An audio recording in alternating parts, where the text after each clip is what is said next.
Hello, welcome and નમસ્કાર. સ્વાગત છે આપનું ફરી એકવાર. આજે ગુજરાતમાં જે માહોલ જામ્યો છે ચૂંટણીનો, આમ તો ચૂંટણીનો માહોલ જામ્યો છે કે પછી છેતરપિંડીનો, એ પણ એક મોટો ક્વેશ્ચન માર્ક છે. પણ જે રીતે સ્થાનિક સ્વરાજ્યની ચૂંટણીમાં નીચેથી લઈને ઉપર સુધી ગરબડના સમાચાર આવે છે, ક્યાંક ફોર્મ ખેંચવાના તાણાવાણા ચાલે છે, જબરજસ્તી ફોર્મ ખેંચાવે છે, ક્યાંક લાલચ આપીને ખેંચાવે છે, ક્યાંક ધાક ધમકીથી ખેંચાવે છે, છેલ્લી ઘડીએ ફોર્મ રદ થઈ જાય છે. આશ્ચર્યની વાત એ છે કે એમાં વિપક્ષના જ ફોર્મ રદ થાય છે. અને આ સ્થાનિક સ્વરાજ્યની ચૂંટણીઓને લઈને આખો ગુજરાતમાં જે માહોલ જામ્યો છે એના લઈને સત્તા પક્ષ વિશે તો અથવા તો સત્તા પક્ષની વાતો તો આપણે બહુ સાંભળી, એમનો પક્ષ પણ આપણે સાંભળી લીધો. ભાજપના પક્ષ પ્રમુખ જગદીશ પાંચાલ સાહેબને પણ આપણે સાંભળ્યા. એ આ બાબતનો ગર્વ લઈ રહ્યા હતા કે 700 બેઠક બીજેપી જીતી ગઈ, એ જનતાનો પ્રેમ છે એવું કદાચ એમને લાગતું હશે, અને આ બાબતને ગર્વથી એ સ્ટેજ ઉપરથી રજૂ પણ કરી રહ્યા હતા. હર્ષ સંઘવી સાહેબને આપણે સાંભળ્યા. એમણે પણ એક ઇન્ટરવ્યુમાં કહ્યું કે વિપક્ષવાળા પહેલા ઈવીએમના રોદણા રડતા હતા, હવે અમારા ઉમેદવારો ખરીદી લે છે, ડરાવે છે, એવા રોદણા રડે છે. તો આપણે એમનો પક્ષ તો સાંભળ્યો. હવે આપણે થોડા વિપક્ષને પણ સાંભળીએ કે એ આ આખા મુદ્દા ઉપર શું કહે છે. આજે આખું ચાલી રહ્યું છે ષડયંત્ર અથવા તો જે કઈ પ્રક્રિયા ચાલી રહી છે એમાં વિપક્ષનું શું માનવું છે, એ માટે જ આપણે આજે આમંત્રિત કર્યા છે મનહરભાઈ પટેલને. આમને તમે ઘણી વખત જોયા હશે કોંગ્રેસના પ્રવક્તા તરીકે, ઘણી ન્યૂઝ ડિબેટમાં તમે એમને સાંભળ્યા જ હશે. આજે આપણે એમની સાથે વાત કરીએ. પહેલા તો સર, સ્વાગત છે આપનું અમારી સાથે. થેન્ક યુ બેન. સર, ચૂંટણી વિશે તો વાત કરવી જ છે, આજે કઈ થઈ રહ્યું છે, પણ એના પહેલા મારે તમારા વિશે થોડી જાણકારી જોઈએ છે. તમને અમે ખૂબ સાંભળ્યા છે, પર્સનલી મેં તમને ખૂબ સાંભળ્યા છે પ્રવક્તા તરીકે ડિબેટમાં, એન્ડ આઈ રિયલી અપ્રિશિએટ. પણ ગુજરાતની જનતામાં ભાગ્ય જેવા હશે જે મનહર પટેલ વિશે જાણતા હશે. તમને ઘણા એ સાંભળ્યા છે પણ તમારા વિશે બહુ ઓછા લોકોએ સાંભળ્યું છે. તો પહેલા તમારા વિશે જણાવો થોડું. એક તો આપના પ્લેટફોર્મ ઉપર પહેલી વખત મને આપે ઇન્વાઇટ કર્યો, અને આપ પણ એક પરિસ્થિતિ અને આ ગુજરાતની જે રીતે રાજકીય રીતે માહોલ બની રહ્યો છે, દિવસે ને દિવસે જે લોકોની પીડા, પ્રશ્નો અને સમસ્યાને લઈ જે ઘણા લોકો એ વાતને પહોંચાડવા માટે ટૂંકા પડ્યા છે, એ જગ્યાએ તમે પહોંચ્યા છો અને પહોંચાડવાનો સાત્વિક પ્રયત્ન આપ કરી રહ્યા છો. અને એમાં પણ આપે ખૂબ મોટું યોગદાન આ વિષયમાં આપી રહ્યા છો. અમે પણ આપને એપ્રિશિએટ કરીએ છીએ અને આપને અભિનંદન પણ આપીએ છીએ. મુખ્ય વાત એ છે બેન, ગુજરાતની છેલ્લા 30 વર્ષની રાજનીતિમાં અમારું અંદર પદાર્પણ એક જાહેર જીવનના વ્યક્તિ તરીકે ગુજરાતમાં આવવું, એ એક કોઈ આમ વેલ પ્લાનિંગ નથી, એક સાંકેતિક અને એક સહજ રીતે અમારે જાહેર જીવનમાં પ્રવેશવાનું થયું. મારું ગામ વલભીપુર તાલુકાનું પાટણા ગામ, ભાલ ગામ તરીકે ઓળખાય, ભાવનગર જિલ્લાનું ગામ. બાળપણથી માંડીને 15 વર્ષ સુધી અમે પ્રાથમિક અને માધ્યમિક આજુબાજુના ગામમાં અપડાઉન કરી અને સરકારી ખર્ચે ભણ્યા. ખેતી સાથે જોડાયેલા ખેડૂતના દીકરા, એટલે સામાન્ય ગામડાની ઘટથી ઘડાયેલા, જેને કહેવાય વડવાઓની કોઠા સૂઝતી, એ પણ આવ્યું. એનું ઘડતર હતું, એ જ અમારા જીવનમાં ઘડતર થયું. કેળવણી લેવા માટે સરકાર તરફથી ખૂબ સારી સગવડતાઓ હતી, એટલે અમે વિનામૂલ્યે ભણી શક્યા. ગામડાઓમાં જીવન વિતાવ્યા પછી આપણને આપણી કેરિયર બાબતમાં અને આપણે કમાવા બાબતની પરિસ્થિતિ આવે ત્યારે ઘણા બધા પડકારો હતા, અને એ પડકારોને પહોંચી વળવા માટે આપણે સ્કોલર બનવું વિદ્યાર્થી તરીકે, અને મુખ્ય બ્રાન્ચને આપણે પકડી રાખવી કે આપણે શું કરવા જઈ રહ્યા છીએ, અને આપણા માવતર આપણી પાસે શું અપેક્ષા રાખે છે કે આ જીવનમાં શું કરી શકે. એના ઉપર ચિંતન કરતાની સાથે અમે ખેતીવાડીમાં અમે અભ્યાસ કર્યો અને બહાર ભણવાનું થયું જુનાગઢને, અને સરકારમાં અમે 19 વર્ષની વયે હું સરકારમાં નોકરી અદા કરતી. નોકરી મારો સ્વભાવ નહીં, પણ મારા ગ્રાન્ડફાધર જે પાછળ એક છબી છે, એ મારા ગ્રાન્ડફાધર છે. એ ગ્રાન્ડફાધરનું જાહેર જીવન, લોકોની પીડા, લોકોના પ્રશ્નો, લોકોની ગૂંચ, લોકોની પડેલી આંટીઓ, સમાજમાં પડેલી આંટીઓ, પરિવારમાં પડેલી આંટીઓ, ઘર્ષણો, એના માટે ગામડામાં લોકો મારા દાદાને ત્યાં આવે અને હું જોતો હતો. અને ઘણી વખત એવું બને કે એ નારાજ થઈને એકબીજા આવતા હોય અને ખુશ થઈને જતા રહેતા હોય. આવી વાત મેં ઘણી વખત સાંભળી. મારા જીવનમાં પણ એક વસ્તુ બનતી હતી કે મને મારા દાદા જ્યારે પતંગ ચગાવતો હતો ત્યારે ત્યારે ફિરકી નહીં, એટલે દોરો વીટીને દડો બનાવે અને મને કહે જાઓ ચગાવ. એટલે ચગાવીને પાછો આવું એટલે એ ઘૂંસ થઈ જાય, એ દોરી ઘૂંચાઈ જાય, ગાંઠો પડી જાય, ખેંચી કરું એટલે દોરો તૂટી જાય. એટલે પછી હું શું કરું, મારા દાદાને આપું, મને એ કાઢી આપે. એટલે એ એવી સરસ રીતે એ ઘૂંસ ઉકેલી દે કે એ આંટીઓ કાઢી દે, ગાંઠ કાઢી દે અને દડો પાછો દડો કરીને આપી દે. આ વાત અને એ ગામની ઘૂંસ, પરિવારની ઘૂંસ, આંટીઓ એ દૂર કરતા હતા, એવી રીતે મારા દોરાની દૂર કરતા હતા. પ્રશ્ન આજે એ છે, સમાજમાં, પરિવારમાં અને રાજનીતિમાં પડતી આંટીઓ, ઘૂંસ અને ગાંઠો તે દિવસે મારા દાદા ઉકેલનાર હતા. આજે કોઈના ઘરમાં દાદા ઉકેલનાર નથી, કોઈ રાજનીતિમાં કે કોઈ ગામમાં આ ઉકેલનાર નથી. આ સૌથી મોટી રાજનીતિની જે પરિસ્થિતિ હતી એમાં નજર સામે જોઈ. એને લઈને એક જ વિચાર આવ્યો કે આપણે સમાજમાં, પરિવારમાં કે રાજનીતિમાં પડતી ગાંઠો ઉપર ખાસ ધ્યાન રાખવું અને ગાંઠો ન પડે, ઘૂંસ ન પડે, કોઈની હોય તો ઉકેલવી. આ નિસ્વાર્થ ભાવે કામ કરવા માટે જાહેર જીવનનો રસ્તો પકડેલો એ મને ત્યાંથી મળેલો. અને સરકારી નોકરી 17 વર્ષ કરી પછી મને એમ લાગ્યું કે મને આમાં બંધન જેવું છે, મારે આ બધાને બહુ સાહેબ નથી કહેવા. એટલે નોકરી મેં છોડી દીધી વિધાઉટ પેન્શન. અને હું મારા બિઝનેસમાં જે ભણ્યો છું, જે અભ્યાસ છે વિદેશમાં, આ તે, અમે અત્યારે અમદાવાદ બેઠા બેઠા બિઝનેસ કરીએ છીએ. અને એ પણ ઈમાનદારીથી અને સરકારી રાહે જે કંઈ આયામ પાયામ અમને મળે છે એને લઈ અને આજે અમે ખુશ છીએ. એની સાથે સાથે કોંગ્રેસ પક્ષની વિચારધારા જોડાણી અને પક્ષમાં કામ કરતાં કરતાં અમે આ રીતે કોંગ્રેસમાં કામ કરીએ છીએ, લોકોની વચ્ચે અમારા વિચારો મૂકીએ છીએ. કયા વર્ષે તમે કોંગ્રેસમાં જોડાયા હતા? કોંગ્રેસમાં હું 2000, આમ તો કોંગ્રેસની વિચારધારા સાથે તો 1990થી પ્રભાવિત, પણ 90, 95 અને 98માં મેં ગુજરાત કોંગ્રેસની અંદર જે અમારા સ્થાનિક વિસ્તારના જે ગ્રામો હતા, કોઈ કોંગ્રેસના આગેવાનો, એમાં ખાસ કરીને 95ની અંદર દલસુખભાઈ ગોધાણી આજે હયાત નથી, એ બોટાદ વિધાનસભા ઉપરથી જીત્યા. ત્યારે મેં સરકારી નોકરી કરતો હતો, પણ મને આમ રુચિ થાય કે હું સમજવા, જોવા જાઉં, સાથે રહું, એવું બધું, અને મને સારી રીતે રાખતા હતા. એટલે એ દરમિયાન મેં આ વસ્તુનો મારો વિચાર, મને એમની સાથેથી મને સમજવા, જાણવાનો નજીકથી મોકો મળ્યો. પણ 2002માં મેં રિઝાઇન કરી દીધું સરકારી નોકરીથી. ત્યારથી હું કોંગ્રેસની અંદર સક્રિયતાથી 2002થી માંડીને આજ તારીખ સુધી હું કામ કરું છું. બિલકુલ સર, તમારા વિશે એટલા માટે પણ વધારે જાણવાની ઈચ્છા હતી કારણ કે જે માણસ આટલા તથ્ય, તર્ક અને પુરાવા સાથે આટલી સરસ ડિબેટ કરી શકતા હોય, એમનું એજ્યુકેશન શું છે, એમનું બેકગ્રાઉન્ડ શું છે, દરેક વ્યક્તિને જાણવાની ઈચ્છા થતી જ હોય છે. તો હવે આપણે પાછા વર્તમાનમાં પાછા ફરીએ તો તમને ખ્યાલ જ છે જે કંઈ પણ થઈ રહ્યું છે. તો એક સવાલ સર કોંગ્રેસ તરફ મુકાય છે કે ભાજપ તો ચલો કાર્યકરો ખરીદે છે, ધાકધમકી પણ આપે છે, સામ દામ દંડભેદ બધું જ કરે છે, પણ આ તો રાજનીતિમાં હવે લોકોને એવું લાગે છે કે આ તો બધું થાય જ છે. પણ આની સામે કોંગ્રેસ શું કરે છે? એ શા માટે એવા લોકોને ટિકિટ આપે છે જે વેચાઈ જાય, જે ડરી જાય, છેલ્લી ઘડીએ પાછળ હટી જાય? કોંગ્રેસ શા માટે એવા લોકોને સમાજમાંથી લઈને નથી આવતી જે ડગે નહીં, જે હારે નહીં, પાછળ ના હટે, લાલચમાં ના આવે? 6 કરોડની ગુજરાતની જનતામાં શું 6000 એવા વ્યક્તિ કોંગ્રેસ ના શોધી શકે જે કોઈ પણ પરિસ્થિતિમાં અડગ રહી શકે? આ રાજનીતિની વાસ્તવિકતાના દર્શન કરતો તમારો પ્રશ્ન છે, અને આ પ્રશ્ન મારા જેવા અનેક લોકોને પણ છે. આજે જે પ્રદેશ સમિતિની અંદર જે નેતૃત્વ કરનારા લોકો છે એની સામે પણ આ પડકારજનક પ્રશ્ન છે, એની પાસે પણ આનો જવાબ નથી. મૂળ વાત એ છે કે ગુજરાત પ્રદેશ કોંગ્રેસ સમિતિની 30 વર્ષની સતત નિષ્ફળતામાં આપણી પાસે બચેલું છે શું? તો કે માત્ર કાર્યકર્તાની ખાનદાની. મારા જેવા અને મારા કરતા ઉપરના આગેવાનો કોઈ એવા ભ્રમમાં ન રહેવું જોઈએ કે કોંગ્રેસ અમે ચલાવીએ છીએ, કોંગ્રેસ અમારા કારણે જીવંત રહે છે. મારા કરતા મારાથી ઉપરના લોકો કોઈનો આમાં બચાવવામાં રોલ નથી. કોંગ્રેસને પાછી પાડવામાં બધાનો રોલ છે. આ વાસ્તવિકતા છે. છેલ્લા 25 વર્ષની અંદર વાસ્તવિકતાના દર્શન કરવા હોય, જો દંભ, ડોળ અને પાખંડમાં જો જવાબો ન આપવા હોય, તો એક વાત બહુ સ્પષ્ટ મળે: નિર્ણાયક માણસો આમાં જવાબદાર હોય. કોને નિર્ણય લીધો? ઘોડો ચલાવનાર જે છે એ મહત્વનો છે, ઘોડો નહીં. ફેક્ટરી નથી ચાલતી, મેનેજર ચાલતો હોય છે.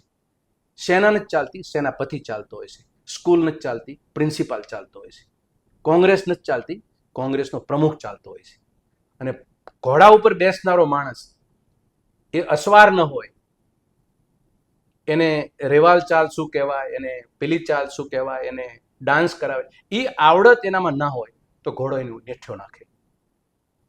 પક્ષને ચલાવવાની ક્ષમતા જો પ્રમુખમાં ના હોય તો નિષ્ફળતા ભાગમાં આવે. આ તો પ્રમુખ ઉપર જ સીધી ચર્ચા છે.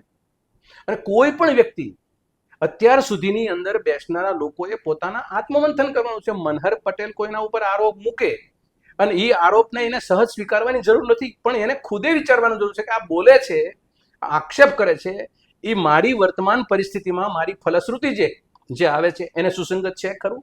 હા હોય તો એને નિર્ણય બદલવાની જરૂર છે. અત્યારે આપે કીધું કે 700 કરતા વધુ અમારા કોંગ્રેસના ફોર્મો એ પાછા ખેંચ્યા, કે એમાં 3 પ્રકારની પ્રવૃત્તિ બની. એક આગેવાન અમારો હતો, એ ડરી ધમકીમાં આવી ગયો અને એને પાછા ફોર્મ ખેંચી લીધા. બીજો આપનો આરોપ જે છે કે આવા સક્ષમ આવેદન તમે ઉમેદવારો કેમ પસંદ ન કર્યા નથી, એ પણ એક ભૂલ છે.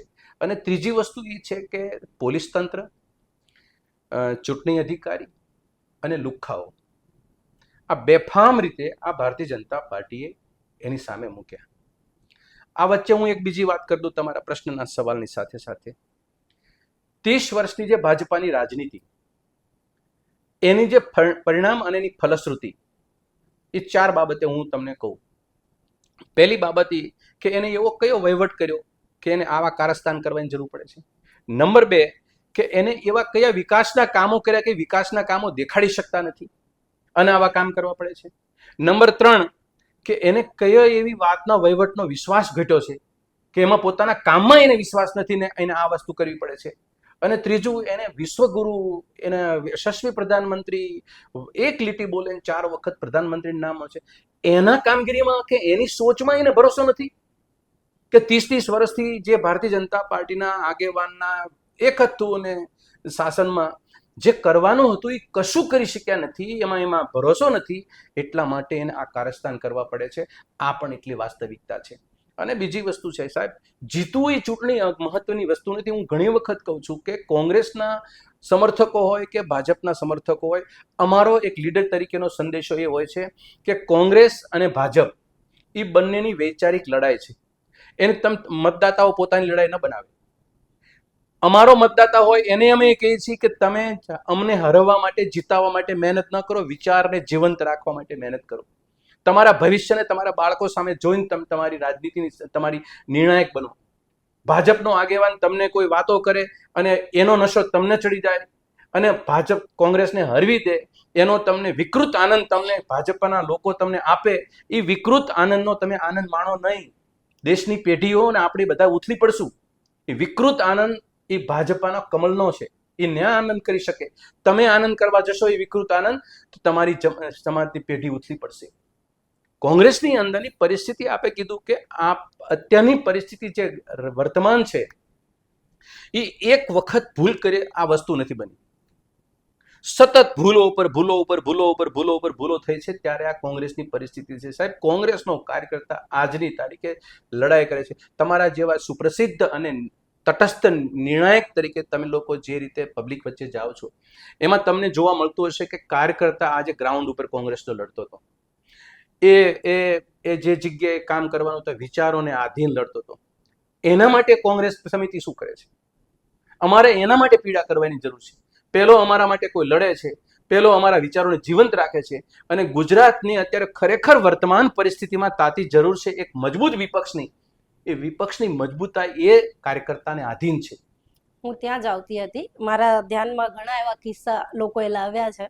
ઇનબોક્સમાં ઘણા બધા એવા મેસેજ આવ્યા છે કે બેન જો આ વોર્ડમાં આ માણસ કોંગ્રેસ માટે ગ્રાઉન્ડ લેવલ પર આટલું એણે કામ કર્યું, આટલો એમણે ટાઈમ આપ્યો, સંઘર્ષ કર્યો, જ્યારે ટિકિટ વહેંચણીનો સમય આવ્યો ત્યારે એને છોડીને 2 મહિના 6 મહિના પહેલા આવેલાને કોંગ્રેસે ટિકિટ આપી દીધી. આરોપ તો ત્યાં સુધી લાગ્યા છે કે પૈસા ખવડાવીને કોંગ્રેસે, પૈસા લઈને કોંગ્રેસે ટિકિટો વેચી છે. તો આ તો યોગ્ય નથી ને. જે તમારી વિચારધારાને વરેલા છે, જે તમારા નામ ઉપર ગ્રાઉન્ડ લેવલ ઉપર લડે છે, જ્યારે સમય આવે ત્યારે તમે એમને સુકાન સોંપવાને બદલે 2 મહિના 4 મહિના પહેલા આયાત થયેલા હોય એને ટિકિટો આપી દો અને પછી એ તો વેચાઈ જ જાય ને સામે. એને કોઈ 25 લાખ 30 લાખ ઓફર કરે તો એ શું કરવા ઊભો રહે? અથવા તો એને કોઈ ડરાવે કે તારું કરિયર ખતમ કરી નાખશું, તને મારી નાખશું, કે તારા પરિવારને બરબાદ કરી નાખશું, તો એ શું કરવા ઊભો રહે? એ વાત બિલકુલ સાચી છે.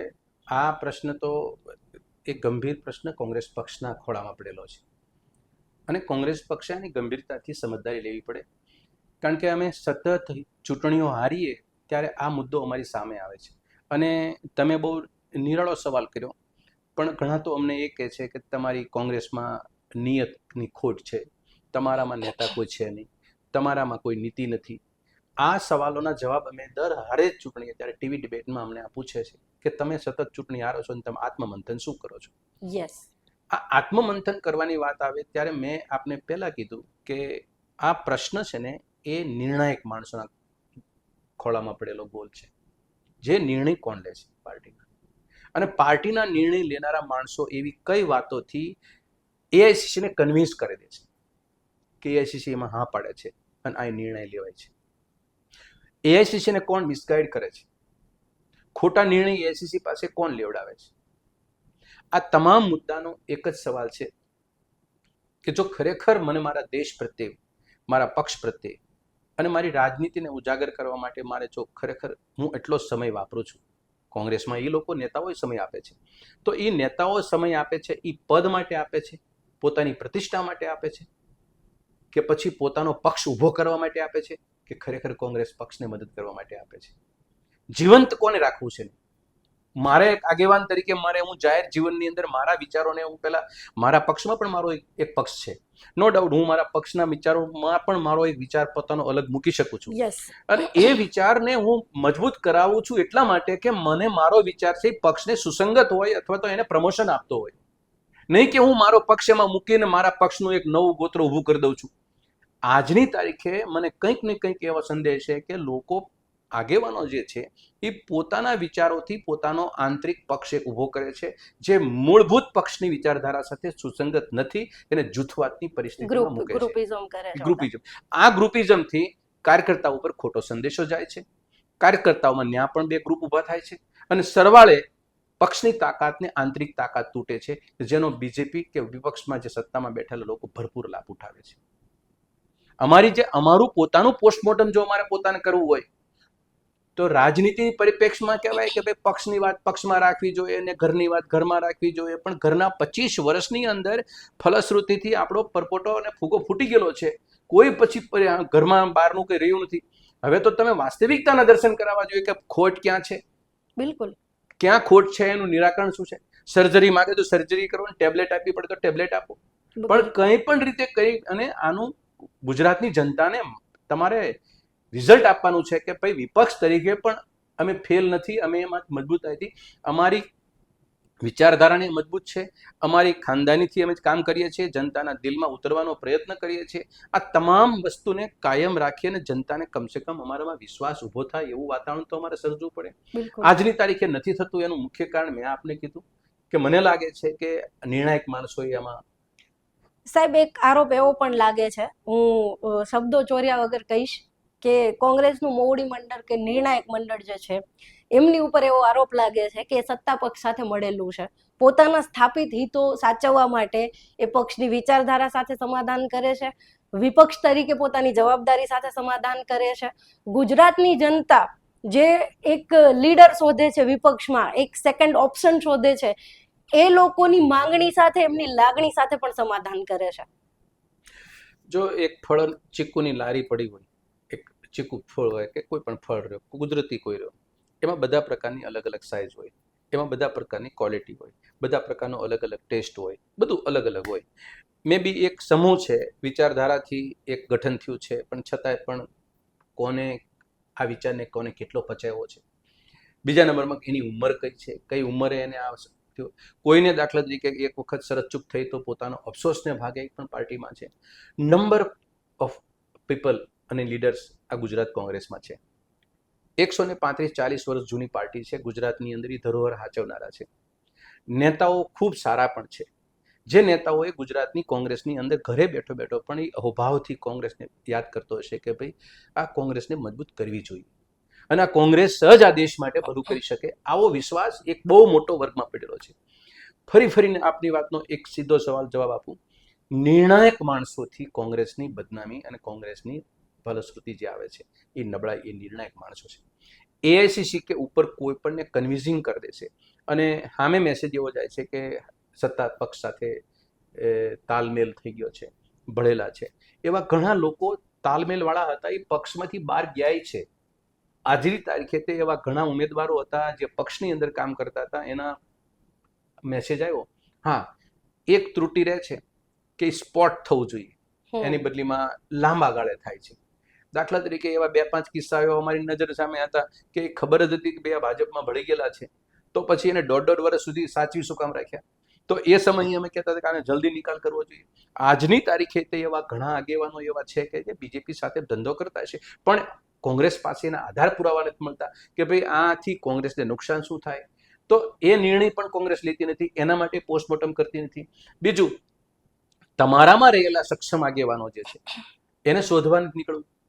એને એ સક્ષમ આગેવાનો છે, એ જમીન ઉપર એ પ્રભાવશાળી છે, કે એ લોકોના એના સમાજમાં એનું પ્રભુત્વ છે, એ કંઈ કરવાના નહીં, બદલામાં એક ખોટી રાજનીતિ જ્યારે શરૂ થઈ જાય ઇન્ટરનલી. અને મેં તમને વાત કરી એમ કે પદ માટે દોડવું, સંગઠનની જવાબદારી માટે દોડવું, ચૂંટણીની ટિકિટ માટે દોડવું, એટલે તમે અંદર ખોટા વિવાદો અને વિભાગ પડવાની શરૂઆત થઈ જાય. હા, મને એટલી ખબર હોય કે 30 વર્ષ મારા નશો ચડાવવો પડે કે 30 વર્ષથી મારો પક્ષ એ સત્તાવિહીન છે અને 30 વર્ષથી અમે લડીએ છીએ છતાં અમને રિઝલ્ટ નથી મળતું, તો મને ટિકિટ મળે કે મને પદ મળે કે ન મળે નહીં, પહેલા મારા પક્ષને મજબૂત કરવો છે. અને તું સક્ષમ છો તો તું ટિકિટ લઈ લે, તું ચૂંટણી લઈ, બાકી હું તારી સાથે છું. આ ભાવના જ્યાં સુધી પક્ષમાં પેદા નહીં થાય ત્યાં સુધી પણ કોઈ પરિણામ મળવાની કોઈ શક્યતા નથી. સૌ લોકો પ્રેસિડેન્ટ પગથિયા ઉપર ચડે એટલે કોંગ્રેસ પાસેથી લેવું છે, કોંગ્રેસ પાસેથી પદ લેવું છે, અને છોડે ત્યારે એમ છે કે કોંગ્રેસમાં હું સત્તામાં હોઉં તો જ હું કરી શકું. અને આજે અમારા 2 CLP ને 2 એક્સ પ્રેસિડેન્ટ, એને અમે શું કોંગ્રેસે નથી આપ્યું? અને એ લોકોને જે વસ્તુ એ છે કે કોંગ્રેસ પાસેથી લાયકાત ઊભી કરવા ભાજપની અંદર કોંગ્રેસમાં કામ કરવા માટે એવા ઘણા લોકો કામ કરે છે. કાંઈ લાયકાત ઊભી કરો, ત્યાં અર્થોપાર્જન થઈ જશે, અહીં લાયકાત ઊભી કરો ત્યાં અર્થોપાર્જન થઈ જશે. તો એવા લોકોએ પણ ઘણા કોંગ્રેસે પોતાની આઈબી ગોઠવવી પડે કે કોણ કોણ છે. હું એના માટેનો હું માંગણીદાર છું. પહેલો કે તમારે પાસેથી પક્ષ છોડનારા 2 પ્રકારના માણસો હતા. 80 MLA MP કક્ષાના માણસોએ પક્ષ છોડ્યો છે, બરાબર.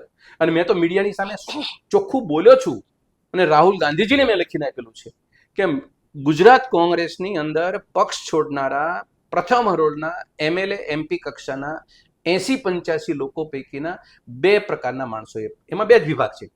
એક છે કે એને હિન્દુત્વની વિચારધારા બહુ પ્રિય લાગી અને બહાર નીકળે ને તરત કેસરી કલરનો ખેસ પહેરે, કમલમમાં જઈને 2 ઉલટી કરે અને અમે નરેન્દ્ર મોદીની હિન્દુત્વની વિચારધારા અમને પ્રિય છે અને અમે વિશ્વગુરુ સાથે અને દેશમાં દુનિયામાં ડંકો વગાડવાનો છે એટલે અમે સૂર પુરાવીએ છીએ. આ વર્ગ એને અમે 2 હાથ જોડીને માફ કરીએ છીએ કે તમને હિન્દુત્વની વિચારધારા તમને મુબારક, બરાબર. પણ બીજો વર્ગ જે છે એ એવો આક્ષેપ કરીને જાય છે કે ગુજરાત પ્રદેશ કોંગ્રેસ સમિતિની લીડરશિપને કારણે અમે છોડીએ છીએ, તો એ લીડરશિપ ઉપર ગુજરાત કોંગ્રેસની અમારા જેવાની માંગને લઈ એઆઈસીસીએ તપાસ કરવી જોઈએ, એના ઉપર ઇન્વેસ્ટિગેશન કરવું જોઈએ કે કોના ત્રાસથી આ કોંગ્રેસના આગેવાનો, જેને પાર્ટી નથી છોડવી, જેને વિચાર નથી છોડવો, જેને ગર્ભિત પરિસ્થિતિમાં રહીને અપમાનિત પરિસ્થિતિમાં કોંગ્રેસથી અન્ય પક્ષમાં જાય છે, આવા લોકો માટે જવાબદાર કોણ છે એની તપાસ કરો અને જવાબદાર લોકોને પક્ષનું પાણીચું પકડાવો. કે જીવનભર 6 વર્ષ માટે નહીં, લાઈફ ટાઈમમાં જાહેર જીવનમાં રહેવાનો અધિકાર નથી કે આવડા મોટા પક્ષના કરોડો કાર્યકર્તાઓનું અપમાન કરે છે લોકો. આ માંગણી તો મેં ઓલરેડી કાગળ ઉપર કરેલી છે. પણ માંગણી કરવાથી કે પછી ફક્ત કહી દેવાથી તો થતું નથી ને. રાહુલ ગાંધીજી આવ્યા હતા ગુજરાતમાં, એમણે કહ્યું રેસના ઘોડા ને લગ્નના ઘોડા અમે કરશું. કયા ઘોડાને પાણીચું પકડાવ્યું એટલા ટાઈમમાં? એ 12માય બોલ્યા હતા. એ વખતે એવું કીધું હતું કે ગુજરાત પ્રદેશ કોંગ્રેસ સમિતિમાં ખૂબ મોટી સર્જરીની જરૂર છે. ત્યારે અમે અંદર ખાને પક્ષમાં વાતો તો થાય કે આ સર્જરીની જરૂર હતી પણ ટેબ્લેટ એ નથી મળી, વાત એ જ છે. અને અત્યારે પછી ઘોડાની વાત થઈ. નો ડાઉટ કે જવાબદાર કારણો તમે મોઢેથી સ્વીકારો કે ન સ્વીકારો, કારણો તો આ બધા જવાબદાર છે. અને કોંગ્રેસે આજે નહીં તો કાલે તમારે આ જવાબ દેવો નહીં પડે તો તમે મૌન રહેવાથી કારણોનો શિકલ નથી બદલી જવાની. આ કારણો છે જ. તમારે એક્શનમાં આવવું પડશે, તમારે સર્જરી કરવી પડશે, તમારે ઘોડા તમે જે બોલ્યા છો એ બોલ્યા પ્રમાણે બાયફર્કેશન કરવું પડશે, બધું કરવું પડશે. અને જો નહીં કરવામાં આવે તો 30 ગયા એમ બીજા 30 જતા રહેશે. જતા રહેશે બરાબર? 100%. પર્ટિક્યુલરલી કોણ પક્ષમાં બેઠા છે અત્યારે? જેવા લોકો બેઠા છે કે અમે જે સામે ફાંસીવાદી વિચારધારાના લોકો જે રીતે સત્તામાં બેઠા છે એની સાથે સંમત નથી, એના અમે વિરોધી છીએ, એટલે અમે અહીં બેઠા છીએ. આવા લોકો અમારા જેવા અનેક લોકો બેઠા છે કે જેને માત્ર ને માત્ર સત્તાની સાથે એને સમજૂતી નથી કરવી. એનો મતલબ કોંગ્રેસે અમારા જેવા આગેવાનની અવગણના પણ ન કરવી જોઈએ. અનેક વખત એવા આગેવાનની અવગણના પણ થયેલી છે, અવહેલના થયેલી છે, અપમાન થયેલા છે, છતાં પણ એવા લોકો ગુજરાતમાં હજારો અને લાખો કાર્યકર્તા અને આગેવાનો છે, અપમાન સહન કરીને પણ કોંગ્રેસની પંજાની વાતો કરે છે અને લોકોની સાથે પહોંચે છે. પૂજ્ય મહાત્મા ગાંધી, પંડિત નહેરુ, મૌલાના આઝાદ, સરદાર પટેલની આ કોંગ્રેસ પાર્ટી છે. આ પાર્ટીને જીવંત રાખવા માટે, એટલા માટે ઐતિહાસિક ધરોહરે પાર્ટીમાંથી કોઈ આગેવાને જેના જીવન દરમિયાન કોંગ્રેસ નથી છોડી. અંગ્રેજો સામે લડતા લડતા 62 વર્ષ સુધી લડ્યા અને આઝાદી મળી છે. 2 પેઢી સુધી જે કોંગ્રેસના લીડરશીપે લડત લડી હોય અને આપણે એક મેન્ડેટ માટે તેને પાર્ટી છોડી દઈએ કે આપણને અપમાન કરવું પાર્ટી છોડી દઈએ, એ અપમાન ઓલાના અપમાન કરતા અનેક ગણું નાનું છે. ઓલા લોકોએ તો અપમાનિત થઈ, અંગ્રેજોના અપમાનિત થઈ, ગોરાઓના અપમાનિત થઈ અને કોંગ્રેસ પકડી રાખી તેને આઝાદી આપણને સૌને અપાવી. આ ઋણ હું તો ઘણી વખત અમારા ત્યાં ગામડામાં એક દાખલો તમને નાનો એવો આપું. 95માં દલસુખભાઈની ચૂંટણી. દલસુખભાઈ તે વખતે રેવન્યુ પ્રધાન બન્યા અને રેવન્યુ પ્રધાન હતા. પછી ચૂંટણી આવી એટલે પછી ધારાસભ્ય હતા. પણ વલભીપુર ઠાકોર, અમારા પ્રવીણસિંહ ગોહિલ, ખાસ કરીને આ વાત મારી પટેલોને છે, હું પણ પટેલ છું. પ્રવીણસિંહ ગોહિલ એ પણ એક વખતના ધારાસભ્ય, 80-85 સમયના, આજે હયાત નથી. મારી ઉંમર 24 વર્ષની. મને એ ખભે મારા હાથ રાખે અને મને મારું બાવડું પકડી અને હાલે અને પછી ત્યાં ગામડાઓમાં સભા કરવા માટે જઈએ. એમાં એને ઊભા થઈને વારો આવ્યો બોલવાનો, એટલે ગામ પટેલોનું હતું. એટલે મને કે મારે આ પટેલોને પૂછવું છે કે તમે લોકો કોંગ્રેસને મત આપવા માટે શું કામ તૈયાર નથી થતા? તમને તકલીફ શું? અમારા બાપ દાદાની જમીન આ તમે બધા વાવો છો એ અમારી જમીન છે, અમારી કોંગ્રેસે છીનવી લીધી છે અને તમને આપી દીધી છે. તમે અમારા મજૂર હતા, કોંગ્રેસે તમને ખેડૂત બનાવ્યા. અમે તમને મજૂર બનાવ્યા હતા, કોંગ્રેસે તમને ખાતેદાર બનાવ્યા, ખેડૂત બનાવ્યા. અમે કોંગ્રેસને મત આપી અને તમે બીજાને મત આપો છો. કોંગ્રેસે તમને જમીનો આપતા કર્યા. આજે જે ગુજરાત ને સૌરાષ્ટ્ર ને રાજકોટ ને સુરત ને બોમ્બેમાં ઉદ્યોગપતિઓ જે બેઠા છે ને, એને જમીનની અંદર એનો સોમાન, એના પોતાની થાળીમાં રોટલો સોમાનનો ખાતા કરનારી કોંગ્રેસ છે. અને એને આપણે જો પાયાના પથ્થર તરીકે ભૂલીએ તો આપણા 2 પેઢી પહેલા બનેલી ઘટના છે, કઈ વર્ષો સદીઓ તો ગઈ નથી. એ જ ખેડૂતો છે કે જેને અમુક તો અત્યારે હયાત છે કે જેને પોતાના ખાતા, મારા ગ્રાન્ડફાધરના ખાતામાં જમીન આવી છે, એ સ્ટેટની જમીન હતી. અમે ખાતેદાર બન્યા. ખેડૂત અને સોમાન આ બધું કોંગ્રેસે આપ્યું છે. અને છતાંય હું એમ કહું કે ભારત માતા કી જય, તો ભારત માતા કી જય જય ને જય બોલનારી તો કોંગ્રેસ હતી. આ માનસિકતાને લઈ એ ઠાકોર સાહેબ પોતે આવી વાતો કરતા હતા કે ભાઈ તમે શું કામ મત નથી આપતા. હૃદય સ્પર્શે સુધી વાત હતી. લોકોને સમજાવવી જોઈએ કે કોંગ્રેસ તમારા જીવનમાં, તમારી પેઢીઓમાં, તમારા વડવાઓમાં કેટલો રોલ પ્લે કરીને ગઈ છે. એ રોલ પ્લે કરવા માટે તમે દાદાને યાદ કરો છો, પણ દાદાના ખાતેદાર તરીકે તમારી વારસાગત જે એન્ટ્રી છે ને, એ ડ્યુ ટુ કોંગ્રેસ. તો પાટીદાર અને કોંગ્રેસનો વાત આવી જ છે, તો એક સોશિયલ મીડિયા ઉપર બહુ ફેમસ વાત છે, જે લગભગ મેં પાટીદાર વ્યક્તિની કમેન્ટમાં, એમની પોસ્ટમાં જોઈ છે કે કોંગ્રેસ દ્વારા એવી વાત કહેવામાં આવી હતી, ખાસ તો માધવસિંહ સોલંકીની સરકારમાં, કે અમે આ પટેલોને સીસીમાં તેલ ભરતા કરી દઈશું, તેલ લેતા કરી દઈશું, એવી એક રૂમર ફેલાઈ છે. એના લીધે આ પટેલો કોંગ્રેસથી દૂર થઈ ગયા. આ વાતમાં કેટલું તથ્ય છે? એ વાતના તથ્ય કરતા હું શું કે તમને ખાતેદાર બનાવ્યા એ ખેડૂત તરીકે ઢેબરભાઈને યાદ કરીએ કે માધવસિંહને યાદ કરાય? તમને જે ઢેબરભાઈના એક કલમથી પંડિત નહેરુએ આખા દેશમાં નિર્ણય કર્યો કે જે ખાતેદાર મજૂર છે એ તમામને જમીન ખાતેદાર અને ખેડૂત બનશે. આ નિર્ણયથી તમે તેલની શીશીને લેતા હતા, એ પહેલા હતા. તમને તેલની શીશીમાંથી બહાર કાઢનારા કોંગ્રેસ છે. અને માધવસિંહે જે વાત કરી એ વાતમાં થોડીક અસમંજસ છે. એ કોઈ બીજાએ વાત કરી છે, ઈશ્વરસિંહ ચાવડાની વાત કોઈ જગ્યાએ કરે છે, કોઈ જગ્યાએ આ છે. મુદ્દો એ નથી. તમારે પાટીદારોને કોંગ્રેસ સરકાર સાથે વાંધો છે, એ એક મુદ્દા આધારિત છે. તમારા જીવનમાં કોંગ્રેસે બીજા કોઈ રોલ પ્લે કર્યા જ નથી. ખેડૂત તરીકે તમને આપી અને તમને સોમાન આપ્યું, એ રોલ તમને નાનો લાગે છે. અને જો તમને ખાતેદાર બનાવી દે ખેત મજૂરમાંથી, અને પછી તમે પોતાની રીતે તમે મગફળી પકવતા ત્યાં, પછી તમે તેલના ડબ્બા બનાવ્યા, તો તમે એ તેલની શીશી તમને યાદ આવે, તમને તેલના ડબ્બા બનાવવાના કરી દીધા. મુદ્દો એ નથી.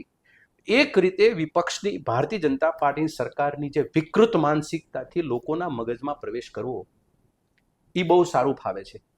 અને એના કારણે લોકોના મતિ ભ્રત થયા છે. અને અનેક લોકોને સમજાય પણ છે કે ભાઈ આ મુદ્દો જે છે, શીશીમાં તેલ, કાચની શીશીમાં તેલ લેતા કરી દઈશું, આમ કરી દઈશું. ઠીક છે, એ સ્ટોરી અને એ ઘણાના મગજમાંથી ઉતરતી નથી ને જતી નથી. પણ એ બદલાની ભાવના તમે કોની સામે રાખી શકાય? આજની તારીખે તમને 700 ખેડૂતોના શહાદત વરાણી હરિયાણા પંજાબના ખેડૂતોમાં, એક તમારા ભાઈઓ જ છે, એ ખેડૂતના દીકરાઓ છે. એનો ગુનો શું? માગ્યા હતા 3 કાળા કાનૂન, એને માગ્યા નથી. કોઈ નિષ્ણાંતોએ, કૃષિ નિષ્ણાંતોએ કોઈ નથી કીધું, યુનિવર્સિટીએ સંશોધન કરીને નથી કીધું, કોઈ સંગઠન, ખેડૂત સંગઠન કીધું કે આ 3 કાનૂન લાવો, અને છતાંય તમને ઠોકી બેસાડ્યા અને માર્યા. એટલા સમય સુધી, 1 વર્ષ સુધી અંગ્રેજોને જેમ આપણે ખીલા નથી જડતા એવા ખીલા જડીને તમારે ત્યાં આવતા રોક્યા. તો આનો સોમાન, આ મુદ્દાનો રોષ હોવો જોઈએ કે સીસી બીસી એનો રોલ હોવો જોઈએ. તમારા જીવનની અંદર તમારે એ તો નક્કી કરતો અગ્રિમતા શું છે. આખા જીવન ગુજરાતની અંદર જે ખેડૂતોની જે પરિસ્થિતિ હતી, ખેત મજૂરની પરિસ્થિતિ હતી, તમને લોકોને જે નર્મદાનું પાણી આજ મળ્યું છે, તો પંડિત નહેરુએ પાયો નાખ્યો, એના કારણે 210 જેવા સિંચાઈના ડેમો બનાવ્યા એ વખતની કોંગ્રેસની સરકારે. તમારી સામે જે પરિસ્થિતિનું જે ઇન્ફ્રાસ્ટ્રક્ચર નિર્માણ કર્યું, ગામડે ગામડે પ્રાથમિક શાળા આપી, ગામડે ગામડે આયુર્વેદિક PSC સેન્ટર આપ્યું, CSC સેન્ટર મૂક્યા. આ બધું બનાવવા પાછળનું કારણ શું હતું? કે લોકોને ઊભા કરવાનું કારણ હતું. આ બધું પટેલોને મળ્યું છે અને અન્ય સમાજને મળ્યું છે. બિલકુલ. તો આ મળવા પાછળનો કોઈ થેન્ક્સ નહીં. અને આજે તો 6000 પ્રાથમિક શાળાઓ બંધ કરી દીધી, તો એને તાળા મારી દીધા. એ ગામડાનું શિક્ષણ છીનવ્યું. ગામડાના શિક્ષણ છીનવું એટલે સામાન્ય રીતે એ વિસ્તારની શાળાના છોકરાઓને, એ આદિવાસી વિસ્તારમાં અનેક ગામડાઓમાં શાળાઓ અત્યારે નહીવત બચી નથી, તો એના બાળકો ક્યાં પડશે? તો એની પીડા છે. એ એક ખેડૂતના દીકરા તરીકે મને પીડા થાય, તો તમામને પીડા થવી જોઈએ કે ભાઈ મારા ગામમાં આ શાળા બંધ થઈ ગઈ છે, તો બાજુના ગામના છોકરાઓને અહીંથી હવે ત્યાં જવું પડશે, એને હેરાન થશે, ટાઢ તડકો વરસાદની પરિસ્થિતિનો સામનો કરવો પડશે, જેટલા છે એટલા ભણી નહીં શકે. આ પીડા જાહેર જીવનની વ્યક્તિ તરીકે એ કોંગ્રેસની છે. અને કોંગ્રેસના લીડર તરીકે અમે એને બનતા પ્રયત્નથી સમજાવવાના પ્રયત્ન કરીએ છીએ. નાના એવા મુદ્દાને તમે મોટો મુદ્દો બનાવવાને બદલે તમને જે બેનિફિશિયરી, જે હકીકતો જે છે કોંગ્રેસની, એ તમારે ભૂલવી ન જોઈએ કે તમારી પાછળ પાયાના પથ્થર કોણ બનીને બેઠેલા છે. આજની તારીખે જે પરિસ્થિતિની અંદર કોંગ્રેસ લડી રહી છે, એમાં અમારી 5 ભૂલો છે. એ તમને છાતી ઠોકીને કહું કે ભૂલો છે અને છે. એ ભૂલોને નિવારવા માટે સજેશન આપો, અમારા ઉપર થોડો પ્રહાર કરો, એ મુદ્દાને લો. બાકી તમને ભાજપને ખુશ કરવા માટે તમે કોંગ્રેસની ટીકા કરતા હોય ને, તો એ તમારું સૌથી વધુ બદકિસ્મતી કે તમારા આવનારા દિવસમાં તમને કોઈ બાળું નહીં પકડે. મેં એટલા માટે કીધું કે ભાજપ કોંગ્રેસ એકબીજાની સામે લડાઈ લડે, અને એકબીજાની હારની સામે જનતા જો એનો વિકૃત આનંદ માનશે કે કોંગ્રેસ હારી ગઈ, કોંગ્રેસ આ જ લાગણી હતી, કોંગ્રેસ આ થાય, તો સૌથી પહેલો પ્રહાર એના થશે. નહીં, અહીંયા હું એક વાત એડ કરવા માંગીશ કે જનતાનો બહુ મોટો વર્ગ એવો છે જે હાલ એ બાબતને લઈને રાજી નથી થતો. કોંગ્રેસ હારી ગઈ, વ્યથિત થઈ રહ્યો છે. ઉકળાટ તમે જુઓ સોશિયલ મીડિયા ઉપર અઢળક છે. લોકો અંદરથી વ્યથિત થઈ રહ્યા છે, કંટાળી ગયા છે, એમને ઓપ્શન જોઈએ છે, ઓપ્શન મળતો નથી. હું જ્યારે પૂછું છું લોકોને કે આપણે કોંગ્રેસ ઉપર ભરોસો કેમ નથી મૂકી શકતા, એટલીસ્ટ એકવાર ટ્રાય તો કરીએ, ત્યારે સામેથી જવાબ એવો આપે છે કે ભરોસો કેટલી વાર મૂક્યો. પહેલા એવું થતું હતું કે આપણે એને જીતાડી દેતા હતા, જીતીને ભાજપમાં જતા રહેતા હતા. આ વખતે એમણે થોડું નવું કર્યું, ચૂંટણી લડ્યા પહેલા જ ભાજપમાં જતા રહ્યા. આમ તો સારું થયું કે સગાઈ કરીને સંબંધ તોડ નાખ્યો, લગ્ન કરીને સંબંધ તોડે ત્યારે થોડું વધારે દુઃખ થાય. આવા જોક્સ ફરતા થઈ ગયા છે સોશિયલ મીડિયા ઉપર કે આ વખતે કોંગ્રેસ વાળાએ ભાજપ સોરી જે ઉમેદવારો છે એને કોંગ્રેસ સાથે ફક્ત સગાઈ તોડી છે. પહેલા તો લગ્ન તોડતા, જીતી જાય કોંગ્રેસના ચિહ્ન ઉપર સારા એવા માર્જિનથી જીતી જાય અને પછી ભાજપમાં ઠેકડો મારી જાય. આ વખતે એટલીસ્ટ થોડુંક સારું કામ કર્યું કે પહેલા જ જતા રહ્યા. તો આવા મતલબ આરોપો લાગે છે અને હરીફરીને પાછી વાત ત્યાં જ આવશે કે નિર્ણાયક જે છે, જે નિર્ણય લેવા વાળા છે, એ જ્યાં સુધી ચેન્જ નહીં થાય ત્યાં સુધી આમાં કોઈ ચેન્જ આવવાનો નથી. પણ સવાલ એ છે કે નિર્ણય લેવા વાળાને ચેન્જ કોણ કરશે? એક કરેક્શન કરું, હું જે વિચારથી વાત કરું છું કે જે વિકૃત આનંદ છે એ હું ભારતીય જનતા પાર્ટીના સમર્થકો અને ચાહકોને વાત કરું છું. જે લોકોને ખબર જ છે કે વાસ્તવિકતા આ છે અને આ નાટક તરકટને પાખંડ કરી રહી છે, એ લોકો તો તમે એન કેન પ્રકારે એ કોંગ્રેસને કે કોઈ પણ પક્ષને બીજાને મત આપે છે કે સત્તા વિરુદ્ધમાં મત પડે છે. પણ જે લોકોને એ ધીરે ધીરે રેલો, એના ચાહક વર્ગને હું કહેવા માંગુ છું કે તમે ભાજપના કમળમાં આનંદ થાય, એ આનંદ તમારો નથી, એ આનંદ એ લોકોનો રહેવા દેજો. એ આનંદથી તમે જો ગૌરવવાન બની જશો કે અમે બહુ મોટા પેલું કરી લીધું, તો એ તમારા ગમે ત્યારે તમારા ઉપર એ વિરોધા વાતાવરણની પરિસ્થિતિ સર્જાવાની શરૂ થશે. કારણ કે એ નિર્ણાયક મત છે, એ નિર્ણય તમારા વિરુદ્ધનો પડવાની શક્યતા પૂરેપૂરી છે. બીજી વાત એ, તમારી વાતને ફરી ફરીને તમે જે મૂકી કે ગુજરાત પ્રદેશ કોંગ્રેસ સમિતિ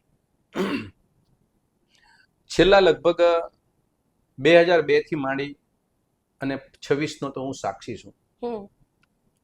અમારી કોંગ્રેસ પાર્ટીની અંદર જેટલા મૃત્યુ પામ્યા અને જેટલાએ પાર્ટી છોડી દીધી, એ બાદ કરતા પ્રથમ હરોળના જે 15-17 આગેવાનો છે, એ આગેવાનોએ તમામ પ્રકારના નિર્ણય લીધા છે. હું બોલું અને આ વાત સાચી અને એક્સ બોલે અને આ વાત સાચી એવું નથી. આ વાસ્તવિકતા છે, કોઈ બોલે ના બોલે. નિર્ણયો એના છે. એના નિર્ણયોમાં એ નિષ્ફળ જાય તો એઆઈસીસી એનું રિવિઝન એની પાસે બેસાડીને કરવું જોઈએ. હું તમને એક નાનો એવો દાખલો આપું. અલ્પેશ ઠાકોર ને હાર્દિક પટેલને ભલામણ કોને કરી હતી? કોંગ્રેસમાં રાહુલ ગાંધીને કે આકાશવાણી થઈ હતી? એ બે વ્યક્તિને કયા ગુજરાત પ્રદેશ કોંગ્રેસ સમિતિના આગેવાને ભલામણ કરી હતી કે આને સાહેબ લઈ લો, આ બહુ તાકાતવાર છે, આવા છે, તેવા છે? એકને કાર્યકારી અધ્યક્ષ બનાવ્યો ને એકને સેક્રેટરી બનાવ્યો એઆઈસીસીમાં. એ બંને લોકો ભાગી ગયા તો કોંગ્રેસે કોને પનિશમેન્ટ આપી દીધું? હું આજની તારીખે દાવા સાથે કહું છું કે જે જવાબદાર વ્યક્તિઓને કાઢીને પહેલા પાર્ટીમાં બહાર કાઢી નાખવા જોઈએ. એને પહેલા બહાર કાઢવા જોઈએ કે તમે કયા આધારે તમે કોઈ આગેવાનની ભલામણ કરો છો જે 25 વર્ષથી કોંગ્રેસને પગથિયાથી સેવા કરે છે, વિચારને પ્રજ્વલિત કરે છે, ગામડે ગામડે કોંગ્રેસની વાત કરે છે, પંડિત નહેરુની અને ગાંધીજીની વિચારધારાને દીવો પ્રગટાવીને બેઠા છે. એ કાર્યકર્તાનું સૌથી મોટું અપમાન છે. બિલકુલ. એ કાર્યકર્તાએ ક્યારે રાહુલ ગાંધી પાસે સેલ્ફી નથી પડી, બગલમાં બેસીને ફોટા પડાવતા હતા, કોઈનું લોહીનું મોકલ્યું. અને એવા લોકોને તમે પ્રમોટ કરો છો, પ્રમોશન આપો છો, એને સાંભળો છો અને સિનિયર આગેવાનો એની સામે બેઠા હોય એની વાતો સાંભળે છે. ખબર હતી કે આ ભાઈ ગોત્ર ક્યાંના છે? એવા લોકોને પ્રમોશન આપનાર કોણ છે આ બેઠેલા એમાંથી? તો મારો સવાલ તો એ છે, મારો ગુસ્સો એ છે કે કોંગ્રેસની આજની તારીખે સાહેબ ગુજરાત પ્રદેશ ભારતીય જનતા પાર્ટીના છેલ્લા 25 વર્ષનું તમે લિસ્ટ જોજો કોર કમિટીનું. જે માણસ એનાથી વિખૂટો પડે, દાખલા તરીકે ગોરધન ઝડફિયા, દાખલા તરીકે તમે વલ્લભ કથિરિયા, એવા પૈકીના વિખૂટા પડેલા એક વખત એની સિનિયર લીડરશિપની સામે આંગળી ચીંધેલી હોય, ભારતીય જનતા પાર્ટીના સંઘની સામે કોઈ બોલ્યો હોય, એને ભાજપમાં તો લીધા, પણ પૂંછડી ઉપર પગ દબાવીને બેઠા છે. એ ખસી ન હોય કે જઈ ન શકે, પણ એને સ્ટ્રીમ લાઇનની અંદર નિર્ણાયકમાં નથી લીધા. બરાબર? અહીંયા આગળ તમે નામ ગણાવવાની જરૂર નથી. કોંગ્રેસને અરે પીસીસી ઉપર સિનિયર આગેવાને થપ્પડ મારી હોય એવા લોકોને લોકસભાના સભ્ય બનાવેલા છે. થપ્પડ મારી હોય, પીસીસી ના કાચ તોડ્યા હોય ને 2 વખત વિધાનસભા તમે આપી છે. કોને નિર્ણય લીધા બધા?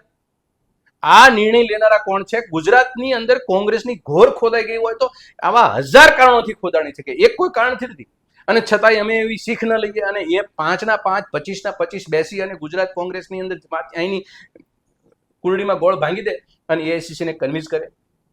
અમારી પ્રાર્થના અત્યારે એ છે કે એઆઈસીસી પાસે એમ કહ્યું છે કે તમે સેકન્ડ હેરોલ્ડના 50 આગેવાનને તમે ત્યાં બોલાવો.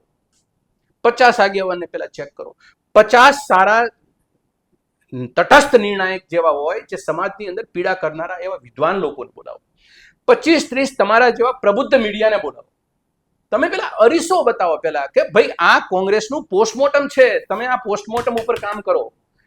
હું પોસ્ટમોર્ટમ આપવાનો છું, નિર્ણય તમે કરજો.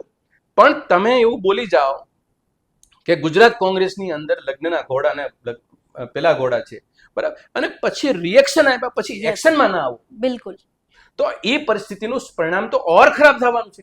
100%. અને જે લોકો રેસના ઘોડા નહોતા, એ લોકોએ તો પોતાની ચાલ બદલીને રેસના ઘોડા તરફ કરીને પાછી એની ફલશ્રુતિ લઈ લીધી કે એને ઈશારો કર્યો હતો કે ભાઈ રેસના ઘોડા રહેવું પડશે, એટલે ઘડીક પૂરું તો દોડ કરશે કે હું રેસનો ઘોડો જ છું.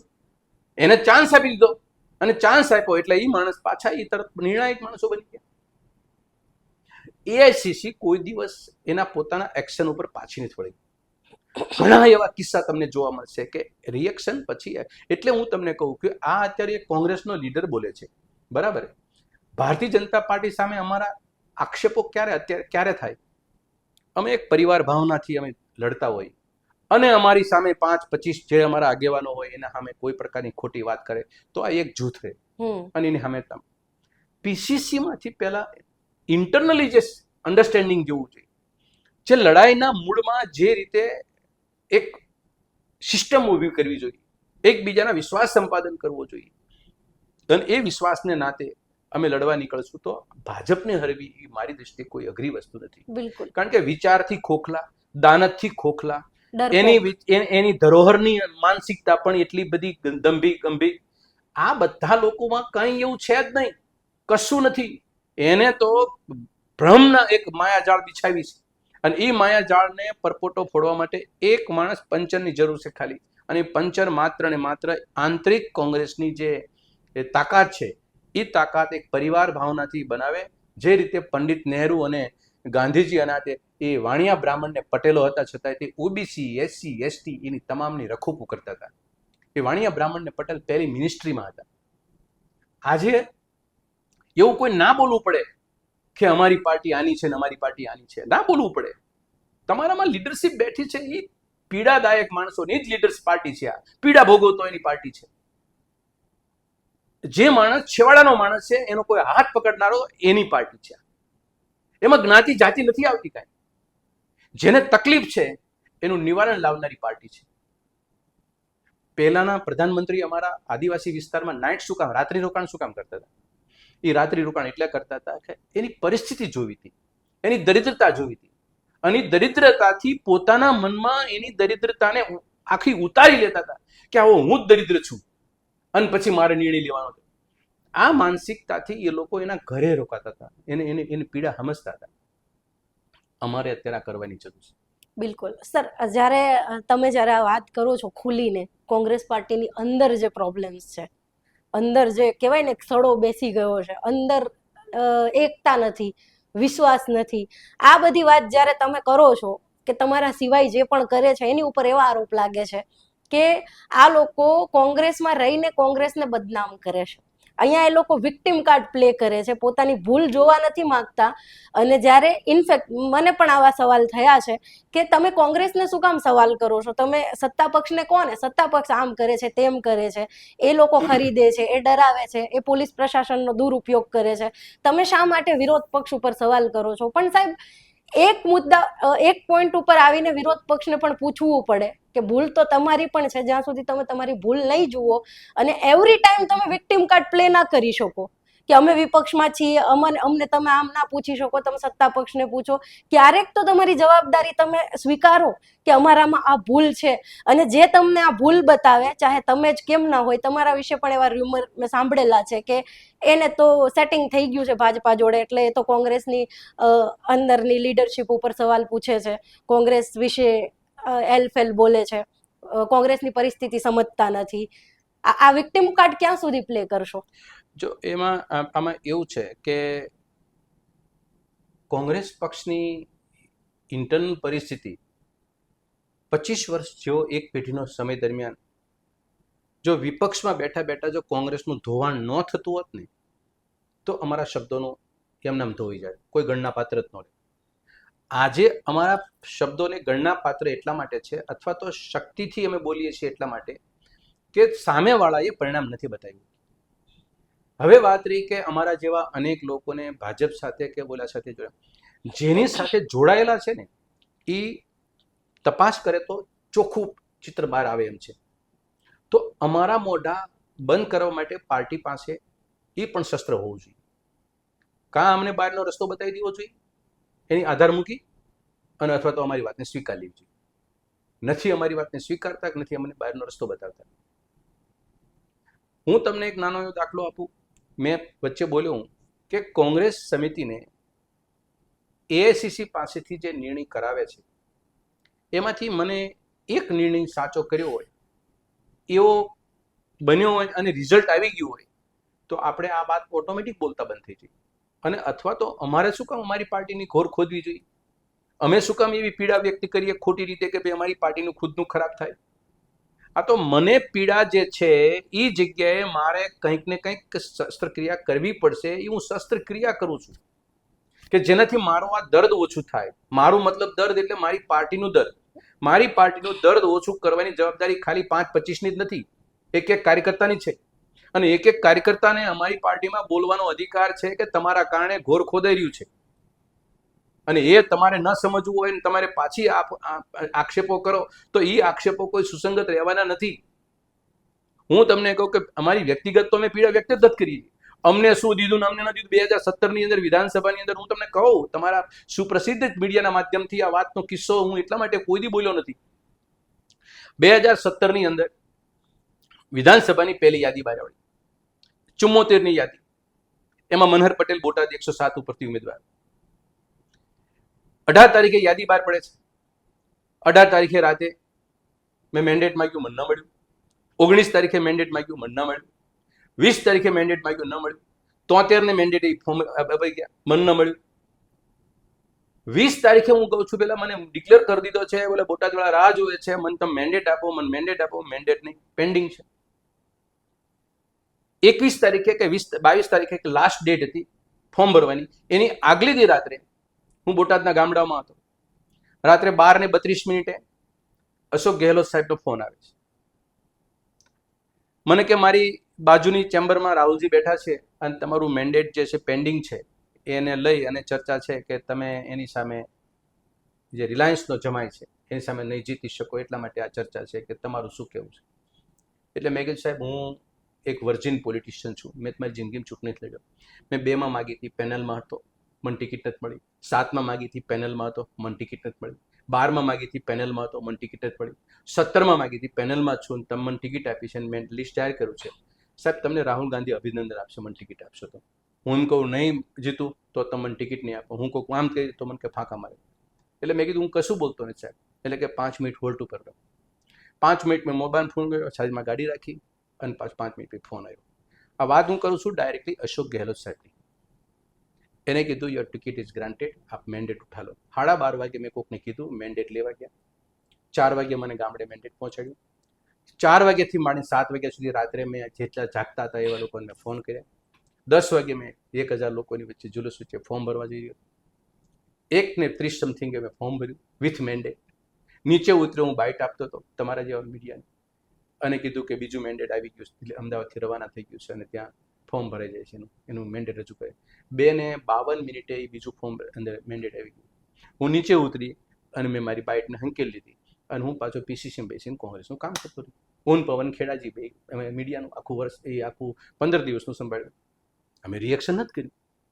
આ કોના માટે પીડા છે? આ અમારા પદ માટે, પ્રતિષ્ઠા માટે કે અમારા હોદ્દા માટે કોઈ નથી. અમને ચૂંટણીમાં રસ જ નથી બિલકુલ. કોંગ્રેસને બચાવવામાં રસ છે. તમે બચાવવા માંગો છો તો અમે તમારી સાથે છીએ, પણ તમે રોજ સોદાબાજી કરો છો. એ સોદાબાજી કરનારના ઇન્વેસ્ટિગેશન કરો. અમે એ કહેવા માંગીએ છીએ કે નબળું પરિણામ આવે છે તો તમે મને પોસ્ટમોર્ટમ સુધી તો પહોંચો, પહેલા તપાસ તો કરો કોણ જવાબદાર છે.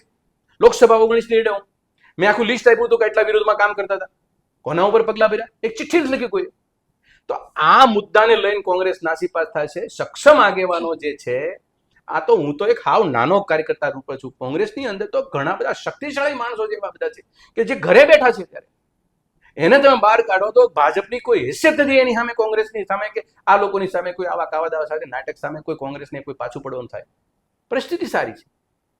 તો આ માટે અમારો વિચાર કોંગ્રેસને જીવંત રાખવાનો નહીં, માત્ર લોકોના હૃદય સુધી પહોંચવાનો છે. અહીં જીવંત રાખીને કંઈ કશું કામનું નથી. કોંગ્રેસ કદાચ બેઠકો મળી જશે અને સત્તા મળી જશે, ના, એ સત્તા મેળવવી નથી. એના હૃદય, આ લોકોએ જેટલો બગાડ કર્યો છે એ, અને અમારો જે અભિયાન ચાલતું હતું 50 વર્ષનું 60 વર્ષનું, ત્યાંથી ક્યાંથી અટક્યું છે એનાથી આગળ વધવાનું છે. ભાજપની સરકાર ઉથલાવાથી કે ભાજપની સરકાર જતી લેવાથી એનો વિકૃત આનંદ અમને લેવા માંગતા નથી, અને કોંગ્રેસનો આગેવાન એ વિચારની સોચમાંય નથી.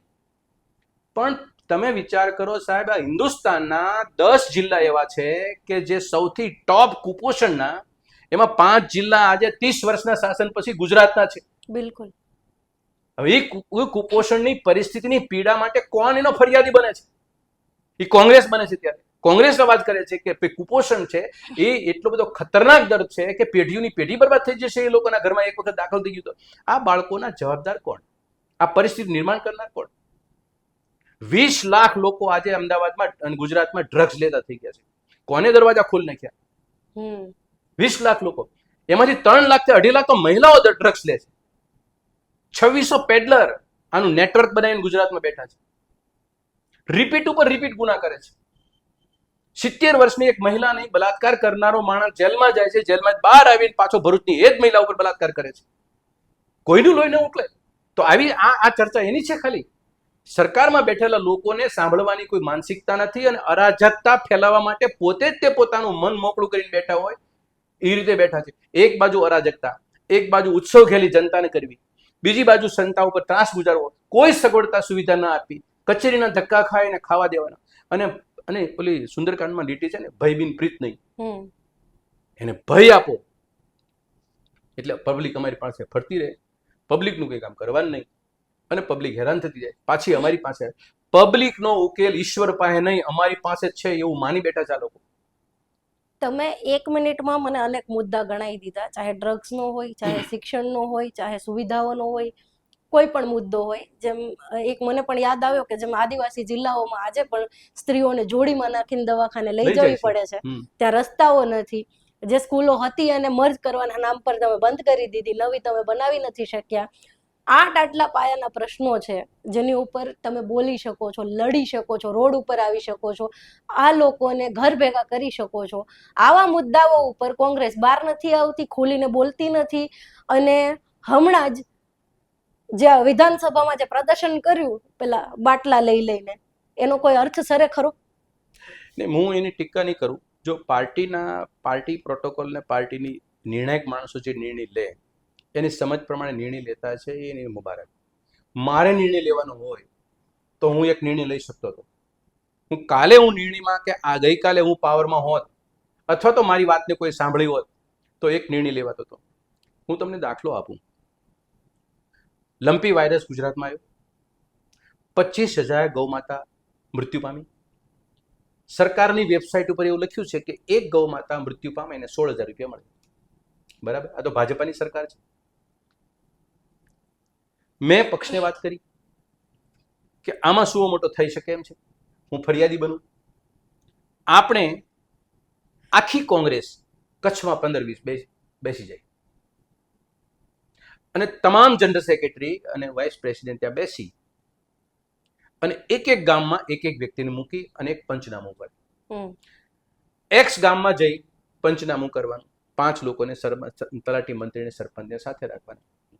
એક ફોર્મેટ બનાવો, કોની કેટલી ગૌમાતા હતી, કેટલી એક્સપાયર થઈ ગઈ, બછડા, વાછડો, ગાયમાં દૂધની લિસ્ટ, કેટલી મરી ગઈ. અમે ટીવી મીડિયાની વચ્ચે અમે 25,000નો ફિગર અમે આપતા હતા, એ લોકો 1000 જ મળી ગઈ છે. ફિગરના એક તો કોન્ટ્રાવર્સી થઈ ગઈ. નંબર 2, ગાયોને 16,000 રૂપિયા ન મળ્યા, કોઈ ન મળ્યા. ખતરનાક બાબત તો મેં નહીં કીધી હતી કે કોઈ પણ સજીવ સૃષ્ટિ ઉપર જે વાયરસ ભયંકર જે માણસ ઉપર હાવી થયા છે, XYZ વાયરસ, એ બધા પશુ પંખીમાં થયેલા છે. લંપી વાયરસ નામનો વાયરસ જો સજીવ સૃષ્ટિ ઉપર આપણા ઉપર હાવી થશે તો ભયંકર પરિસ્થિતિ સર્જાશે. ખૂબ મોટો મુદ્દો હતો. ગૌ માતા નામે મતો માગ્યા, ગૌ માતા નામે કાયદા બનાવવાની વાતો કરી.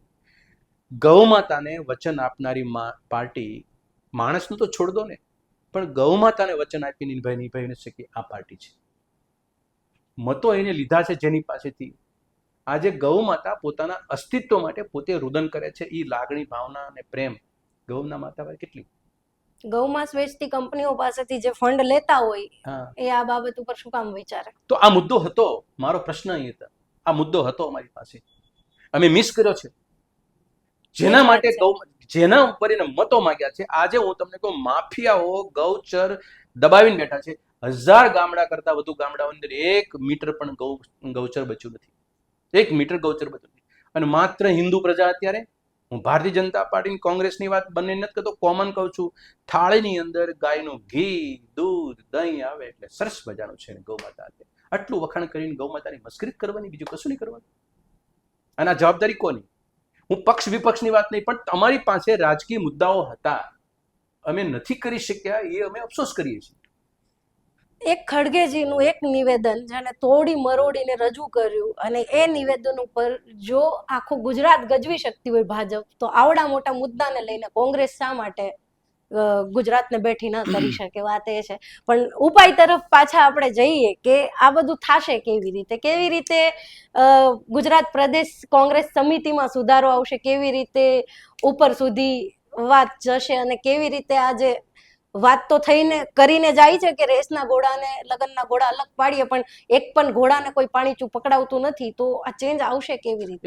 એ પાણીચું પકડાવવું પડે કોઈ પણ ભોગે. એક વાત.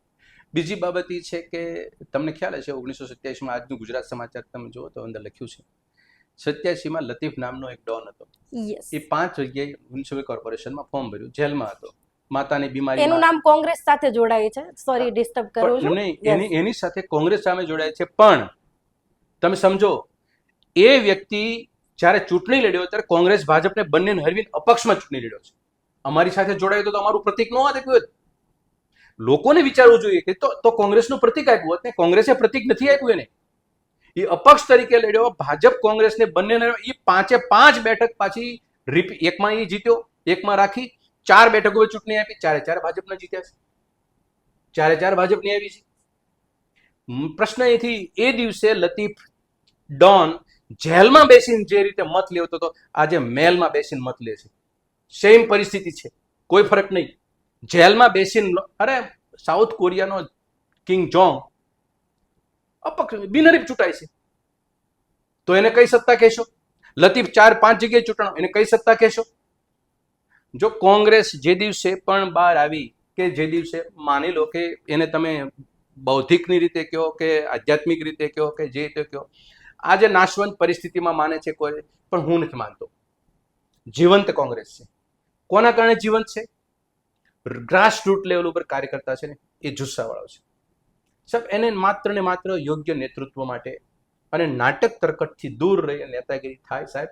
આજે કંઈ છે એ ઉણપ છે અમારી, એ છાતી ઠોકીને કહીએ છીએ છે, એના કારણે જ બધું બન્યું છે. બાકી નહીતર કારણો આપો, શું કારણો છે? એટલે કહું છું કે કોંગ્રેસ પ્રત્યે ગુજરાતની જનતાને અમારી વિનંતી છે કે કોંગ્રેસ ઉપર વિશ્વાસ ગુમાવવાની કોઈ જરૂર નથી.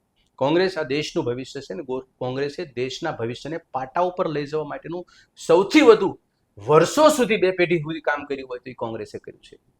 એ વિચારધારાને કોઈ મહત્વ નહીં. એ વિચારધારાની ધરોહરને લઈને કોંગ્રેસ કામ કરે છે. આમાં કોઈની ધરોહર કામ વચ્ચે નથી આવી. એ લોકોને ક્યારેક સાવરકર ધ્યાનમાં આવી જાય, એ 30 વર્ષથી ભૂલાઈ જાય, પાછા એ આવી જાય, પાછી બીજા આવે. અહીંયા નહીં, અહીંયા પૂજ્ય મહાત્મા ગાંધી અને પંડિત નહેરુની સરકારે જે પાયો નાખ્યો હતો એ આજની તારીખ સુધી એ ફલશ્રુતિ આજના જેટલા ભાજપાના આગેવાનો છે એના ખાનદાને ભોગવી ચૂક્યા છે. અને પેલા ભાજપાના નેતા કાલે બોલ્યા કે તે દિવસે વિદેશથી કોઈ આવતા હતા ત્યારે કે ગાંધી અને નહેરુ છે એ મદારીના ખેલ બતાવતા. બેશરમ લોકો છે આ, બેશરમ લોકો છે. મદારીના ખેલ. હું તો ભારતીય જનતા પાર્ટીના નેતાને એ કહું છું કે દિલ્હીવાળા નેતાઓ કે જે નિર્ણાયક નેતાઓને પૂછો, પેલા ગાંધી નહેરુ ક્યાંય ખેલ બતાવતા હતા? એ કે ખેલ, મદારીના ખેલ બતાવતા હતા એ લોકો. તમે કઈ ટાઈપની માનસિકતા, કઈ ટાઈપની ભાષા, કઈ ટાઈપનો વિવેક, કઈ ટાઈપના સંસ્કારો? એને કોઈ રોકનાર નથી એને પાર્ટીમાં કે આવી રીતે ભારતીય જનતા પાર્ટીના આગેવાનો વચ્ચે ગાંધી નહેરુ માટે ટીકા કરતા કરતા એનું અપમાન ને અવહેલના કરવાની શરૂ કરી દે. આ પાર્ટીની સામે લડવા માટેનું ખુન્નસ ચડી જાય છે સાહેબ, ખુન્નસ ચડે છે. અમારી પાર્ટીના હાથ બોગસ આગેવાનો હોય તો તેમાં પાર્ટીના વફાદારો છીએ અમે. પાર્ટી પાર્ટી પાર્ટી, કોંગ્રેસ સિવાય કાંઈ નહીં. આનો ઉદ્ધાર કરનારો કોઈ. આ જરૂરી છે અત્યારે પરિસ્થિતિ. આજે પૈસા થકી એ ચૂંટણી, સત્તા, અને સત્તા થકી પૈસા, આખું એને એક સિક્કાની બે બાજુ કરી દીધી છે. જનતાએ આ બાબતમાં જે સમર્પિત ભાવથી ભારતીય જનતા પાર્ટીની જે સેવા ચાકરી કરે છે, જેને સમર્પિત ભાવથી જે એમાં ખુશ રહે છે, એવા લોકોને મારી વિનંતી છે કે આ ભારતીય જનતા પાર્ટીના આગેવાનો, એની વિચારધારા, સત્તાના વહીવટ કરવાની એની ફલશ્રુતિ તમારા ઘર સુધી કશું પહોંચતી નથી. તમને પ્રેમ ક્યાંનો છે? તમારા આંગણેથી સ્કૂલ ખેંચી ગઈ, તમારે ત્યાંથી ડોક્ટર જતા રહ્યા, દવાખાના જતા રહ્યા, તમારે રોડ રસ્તાની ખાનગી પરિવહન થઈ ગયું, તમારી પાસે કંઈ હતું એ બધું આ તો લઈ ગયા છે બધું.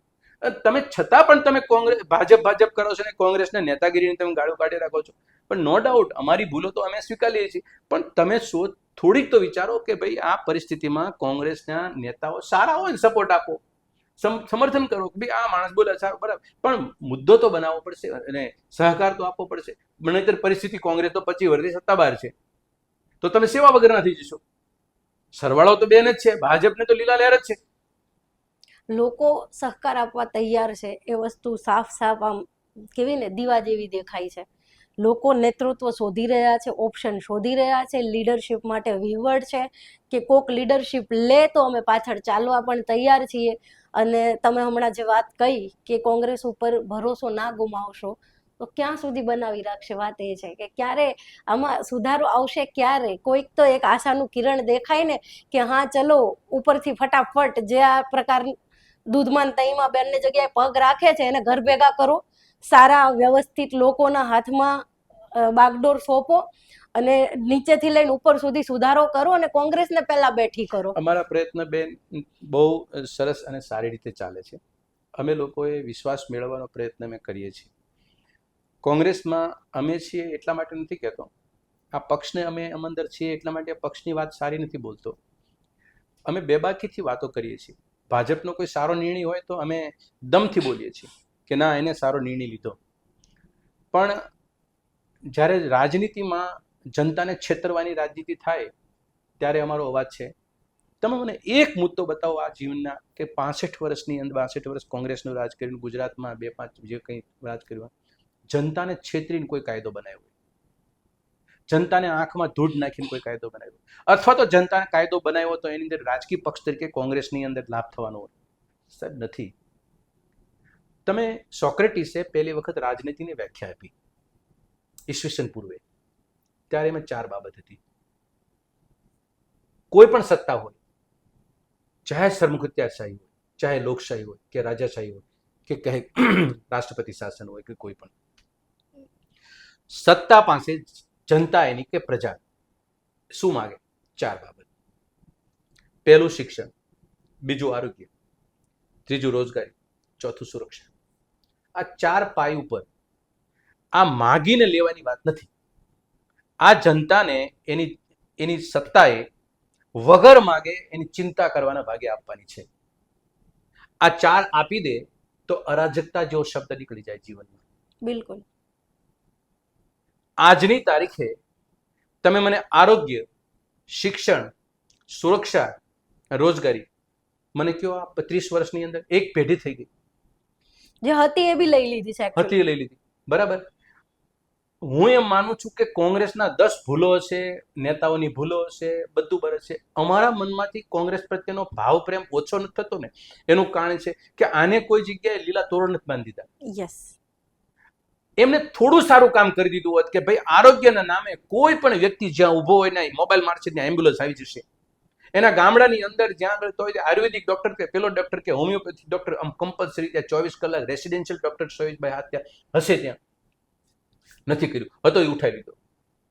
તમારા ગામની અંદર એસટી બસનું પરિવહન ચાલતું રહેશે, એ ખોટ કરી. આ બીજું આરોગ્ય, શિક્ષણ, પરિવહન અને સુરક્ષા, એ નફા નુકસાનમાં સરકાર નથી જોતી. એમાં નફો નહીં શોધવાનો હોય. આ તો એસટી બસમાં નુકસાન કરે છે, બંધ કરી દીધી. એને શિક્ષણની સંસ્થાઓને બાળકોથી શિક્ષકોને બંધ કરી દીધા.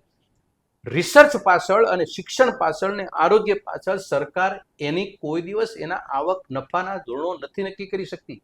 એ હંમેશા નુકસાનને ભોગે આપવાનું હોય છે. આજે હું તમને કહું, તમામ બાબતમાં કોઈ પણ બાબત તમે લો, 3માંથી એક સબ્જેક્ટ લો, બધામાં અર્થોપાર્જન, અને સરકારના બધી જગ્યાએ હાથ ઊંચા કરી દીધા. અને બીજી ખતરનાક બાબત એ કહું, મીડિયાના ધ્યાનમાં ઓછી આવી છે. માણસને કનેક્ટ થવા માટે 6 બાબત. એક રોડથી કનેક્ટ થાય, એક રેલથી કનેક્ટ થાય, એક એરલાઇન્સથી કનેક્ટ થાય, જળમાર્ગથી કનેક્ટ થાય, અને એક વર્ચ્યુઅલ કનેક્ટ થાય. આ 5 બાબતો છે. આ 5 બાબતોનો અત્યારે ઠેકો કોનો છે? આ 10 વર્ષની અંદર ભારતીય જનતા પાર્ટીએ આ 5 બાબતો કનેક્ટ થવાની તમારી હતી, એ ખાનગી કંપની આપી, સરકારે આપી દીધી. પછી કનેક્ટિવિટીનો તમે વાત કરી છે તો એક તમને મારો જ અનુભવ કહી દઉં. અમારે સુરતથી અમદાવાદ આવવાનું હમણાં થયું ત્યારે અમે વડોદરાનો જે એક્સપ્રેસ હાઈવે છે, વડોદરાથી જે કનેક્ટ કરે છે, નંબર મને ભૂલાઈ ગયો એક્ઝેક્ટ, બહુ વખાણ થાય છે એક્સપ્રેસ હાઈવેના કે અમે તો આવા રોડ બનાવ્યા, તેવા રોડ બનાવ્યા. એના વિઝ્યુઅલ હું અત્યારે મૂકી દઈશ, હાઈવેના મેં લીધા છે. તમને એવું લાગે કે તમે ગામડાના રસ્તામાં પેલો શું કહેવાય છકડો લઈને બેસો ને, 4 વ્હીલરમાં બેઠા હોય છતાં બી તમને એવું લાગે તમે છકડામાં બેઠા છો. આ તમારા એક્સપ્રેસ હાઈવે છે જેનો તમે વખાણ કરો છો. એના વિઝ્યુઅલ હું અત્યારે મૂકીશ, લોકો પણ જોઈ શકે કે આ હકીકત છે. અને જગ્યાએ ડામરના પડછા પેલા પાથર્યા છે. આ એક્સપ્રેસ હાઈવેની આ હાલત છે તો તમે તમારા નોર્મલ રોડ રસ્તાની હાલત કેવી હશે? અને છતાં એને બ્લેકલિસ્ટ કરી ના, એને કોઈ જગ્યાએ નોટિસ આપી, વાત એ ઉપરી કનેક્શનો એને કોન્ટ્રાક્ટ મળશે પાછા. અરે તમે બેન, આનું આ પેલો હાટકેશ્વરનો બ્રિજ 40 કરોડના ખર્ચે બનાવ્યો. એનું નામ આપ્યું છત્રપતિ શિવાજી બ્રિજ આપ્યું. 8 મહિનામાં ઉતારી લેવાનું આવ્યું. 9 કરોડના ખર્ચે એને કોન્ટ્રાક્ટ આપ્યો, તોડી પાડો. ઈ પાર્ટીને પાછા બીજા કોન્ટ્રાક્ટ અપાય છે. યસ, એને મળતિયાઓને તમે પાછા કોન્ટ્રાક્ટ આપો છો. વાત એ જ છે. આ અમારી લડાઈ જે છે ને બેન, આ લડાઈની સામે અમને લડવા માટેના વિકલ્પો માટે અમે જનતાને, તમે કહો છો ને જનતા અમારી સાથે છે, એ વાત બિલકુલ સાચી, જનતા સાથે છે. અમારે ઘર સાબદું કરવાનું છે, અને એ વાત હું ખુલ્લા મને સ્વીકારું છું કે અમારે ઘર સાબદું કરવાનું છે. ઘણું બધું કરવાનું, ઘર સારી રીતે કરવાનું છે, અને નિર્ણાયક બનાવવાનું છે ને તાકાતવર બનાવવાનું છે.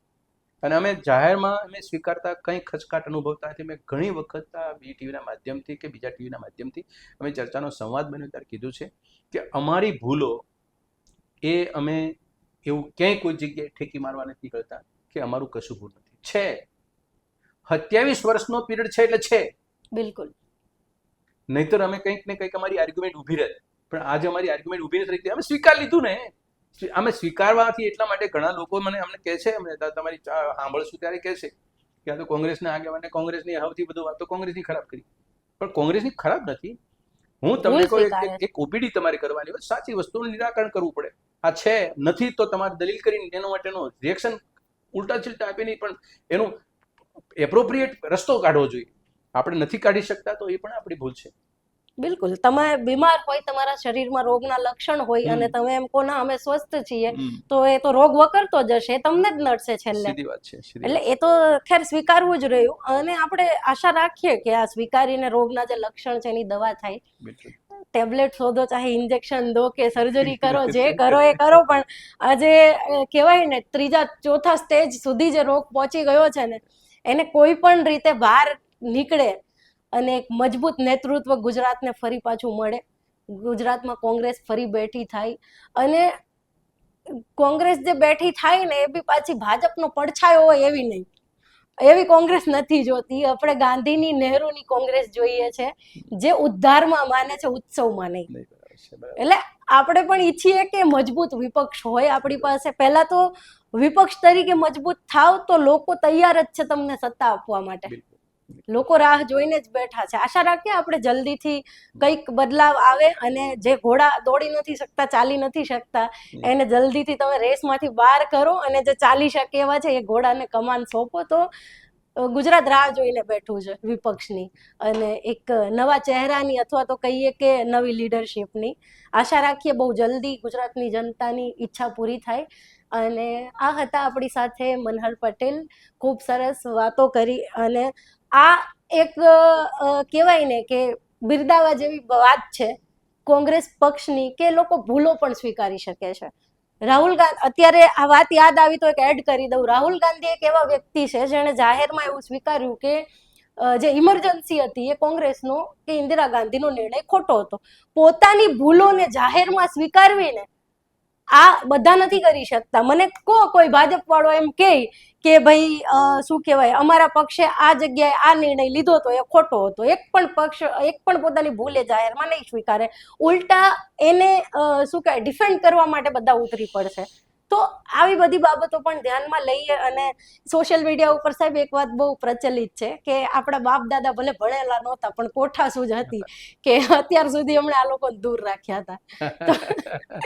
વેલા એટલે આપણા ઉપર આ મજાક થાય છે કે જે પેઢી ભણી ગણી છે એણે આખું બધું બગાડ્યું છે. તો આ કલંક આપણા ઉપરથી દૂર થાય, મજબૂત વિપક્ષ આવે અને કઈક પરિસ્થિતિઓ ચેન્જ થાય. છેવાડાના માણસને અત્યારે જે પીડાઈ રહ્યો છે, હેરાન થઈ રહ્યો છે, એને કંઈક આશાનું કિરણ મળે એવી જ આશા રાખીએ.